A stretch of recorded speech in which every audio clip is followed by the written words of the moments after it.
Ukraina telah memperkenalkan rudal dan drone baru yang mampu mencapai Siberia dan Ural. Kementerian Pertahanan Ukraina telah memberikan kodifikasi resmi bagi sistem pesawat tak berawak baru Dovbush T-40 yang mampu terbang hingga ke Siberia dan Ural. Pada hari yang sama, The Times melaporkan bahwa Ukraina telah menyerang wilayah Rusia dengan drone jet buatan Inggris selama setengah tahun. Secara bersamaan, militer secara resmi mulai membeli dan menggunakan bom udara berpemandu pertama buatan Ukraina yang kini dapat mengenai target dengan tepat, sementara sekitar selusin model serupa lainnya juga sedang dikembangkan. Namun di sisi lain, sayangnya ada juga sisi negatifnya. Hari ini, CNN menayangkan rekaman sistem Patriot yang dibiarkan menganggur di dekat Kiev tanpa rudal dan sudah tidak digunakan selama beberapa minggu. Mari kita bahas di episode ini. Kita akan membahas semua berita ini secara rinci dan menguraikannya satu persatu. Nama saya Alexei Peci. Sebelum kita mulai, saya mohon Anda untuk berlangganan saluran ini, klik suka, dan tinggalkan komentar apapun. Jadi, Ukraina telah memperkenalkan contoh baru persenjataan buatan dalam negeri, dan kita akan memulai episode ini dengan drone Dovbush T-40. Menurut data dari Kementerian Pertahanan Ukraina, perangkat ini memiliki bentang sayap hampir 5 meter dan mampu terus berada di udara, perhatikan, lebih dari 1 hari penuh. Jangkauannya cukup untuk menyerang target di Ural dan bagian barat Siberia, menurut data terbaru, lebih dari 2.000 km. Pihak kementerian menekankan bahwa selama uji coba, drone ini menunjukkan keunggulan serius dibandingkan dengan model yang sudah ada. Memiliki tingkat deteksi radar yang sangat rendah, mesin berperforma tinggi dengan injeksi elektronik, dan ketahanan terhadap sistem perang elektronik musuh. Berbagai opsi perlengkapan memungkinkan model ini melakukan pengintaian mendalam, mengkoreksi tembakan, dan melakukan serangan presisi tinggi, baik dengan menjatuhkan amunisi maupun dalam format kamikaze. Pentingnya drone ini adalah karena ia tidak muncul begitu saja, melainkan merupakan pengembangan dari lini drone Ukraina yang sudah teruji. Dan drone ini diproduksi oleh perusahaan yang pada bulan Juni 2022 sudah memulai dengan drone pengintai Dovbush T-10. Berdasarkan masukan dari garis depan, tim dari perusahaan ini kemudian mengembangkan pembom Dovbush T-20 dan drone kamikaze Koti Goroshko. Kedua model ini telah beroperasi di medan perang sejak tahun 2022, dan menurut para pengembangnya, menunjukkan salah satu tingkat efektivitas tertinggi di kelasnya dengan kapasitas produksi hingga 1.000 drone seperti ini per bulan. Sedangkan untuk Dovbush T-40, ini adalah tahap evolusi berikutnya dari seri drone yang sama, dengan jangkauan lebih jauh dan daya yang lebih besar. Sebagai informasi, sejak awal tahun 2026, Kementerian Pertahanan Ukraina telah mengkodifikasi dan mengizinkan penggunaan 413 sistem pesawat tak berawak di Angkatan Pertahanan. Dan hampir semuanya adalah produksi Ukraina. Sekali lagi, ini adalah 413 jenis dan tipe drone yang berbeda. Sekarang, cerita tentang drone Inggris yang sudah menyerang Rusia, dan ini bukan hari pertama. Menurut The Times, selama setengah tahun terakhir, dalam serangan jauh ke dalam wilayah Rusia, Ukraina menggunakan drone dari 2 perusahaan Inggris sekaligus. Yang pertama adalah drone jet Nyan, lebih tepatnya Nyan One Way Effector, yang diproduksi oleh perusahaan Callen Lens, anak perusahaan dari Baya Systems.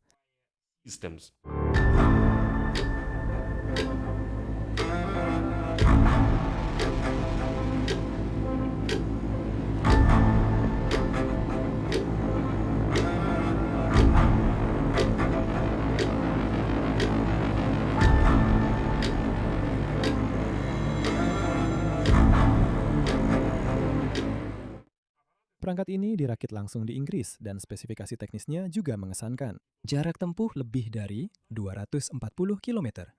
Rentang sayap hampir 3 meter. Berat lepas landas maksimum lebih dari 75 kg. Dan hulu ledak sekitar 20 kg. Kecepatan jelajah sekitar 220 km per jam dan peluncuran menggunakan katapel pneumatik. Mesinnya adalah turbin gas. Menurut data dari produsen, perusahaan sudah memproduksi lebih dari 1.000 unit seperti ini.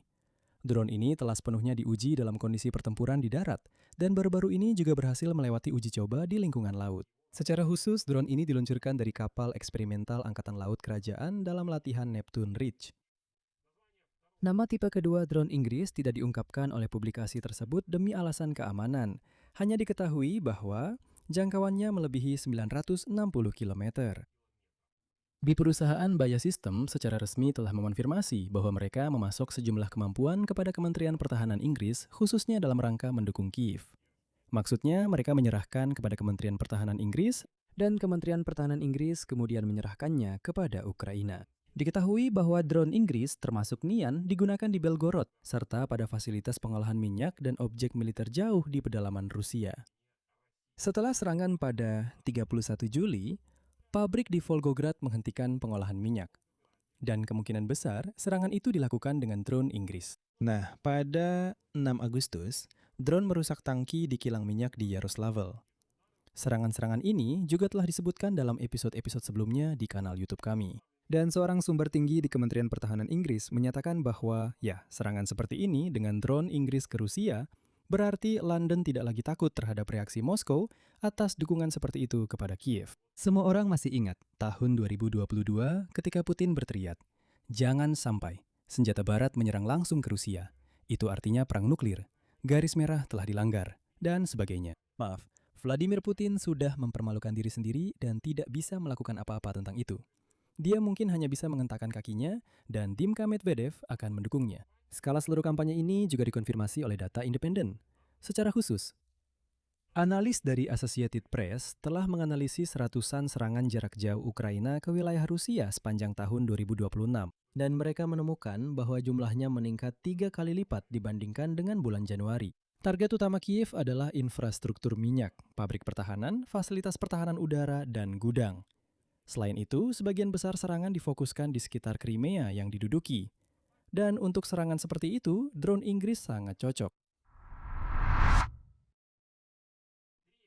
Inovasi ketiga adalah bom udara penyeimbang dari perusahaan Ukraina DG Industries.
Dan di sini, konteks perlombaan senjata di udara sangat penting, terutama perlombaan di dalam Ukraina sendiri. Kolonel Vladislav Voloshin adalah Kepala Departemen Direktorat Pusat Kegiatan Inovasi Angkatan Bersenjata Ukraina, menjelaskan mengapa bom udara penyeimbang ini sebenarnya dibutuhkan. Berikut kutipannya. Efektivitas rata-rata harian penggunaan bom udara berpemandu KAB oleh musuh pada tahun 2025 sekitar 180 unit. Dan sekarang mereka sudah mencapai lebih dari 300 unit per hari. Oleh karena itu, tugas kita adalah menyeimbangkan situasi, menyamakan keadaan tidak hanya secara kuantitas, tetapi juga secara kualitas, bahkan mendapatkan keunggulan atas musuh. Dan menurutnya, modul perencanaan dan koreksi buatan Ukraina memungkinkan bom udara biasa diubah menjadi senjata presisi tinggi yang mampu menghancurkan target musuh di kedalaman operasional. Bom udara penyeimbang sudah melewati semua uji coba yang diperlukan dan secara resmi dibeli untuk dipasok ke Angkatan Bersenjata Ukraina. Hulu ledatnya seberat 250 kg.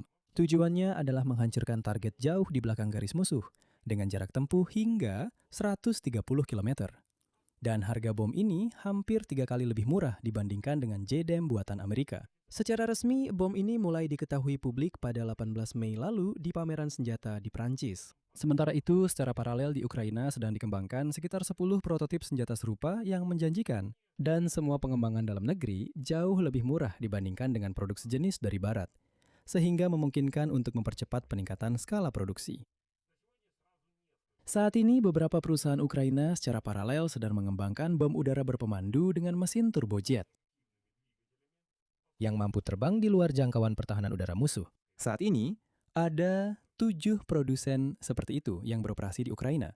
Dan mesin jet memungkinkan untuk meningkatkan jangkauan penggunaan bom udara hingga 100-200 km lagi. Namun sayangnya, ada juga kabar yang kurang menggembirakan terkait sistem pertahanan udara dan pertahanan rudal Ukraina. Pertama-tama, saya sarankan untuk menonton video singkat, lalu kita akan membahasnya bersama. Di tengah ladang jagung yang sunyi, ada momen keputusasaan yang benar-benar mendalam. Ukraina belum pernah menunjukkan ini kepada siapapun sebelumnya. Peluncur pertahanan udara Patriot buatan Amerika. Rudal pencegat yang mereka tembakkan adalah satu-satunya hal yang bisa menjatuhkan rudal balistik Rusia yang menghujani Ukraina. Sedang mengalami kekurangan pasukan besar-besaran di seluruh dunia. Tapi yang di sini hanya diam, tidak melakukan apa-apa. Padahal di Ukraina, mereka bisa menyelamatkan nyawa hampir setiap malam. Dalam video ini, saluran CNN menunjukkan sistem Patriot Ukraina yang saat ini benar-benar kosong. Menurut para militer, peluncurnya ada.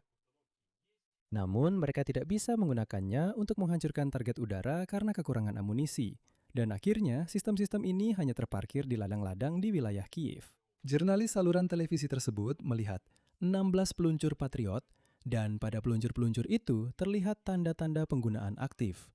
Namun, menurut kepala insinyur sistem, tidak satu pun dari peluncur tersebut telah melakukan peluncuran selama sekitar 10 minggu.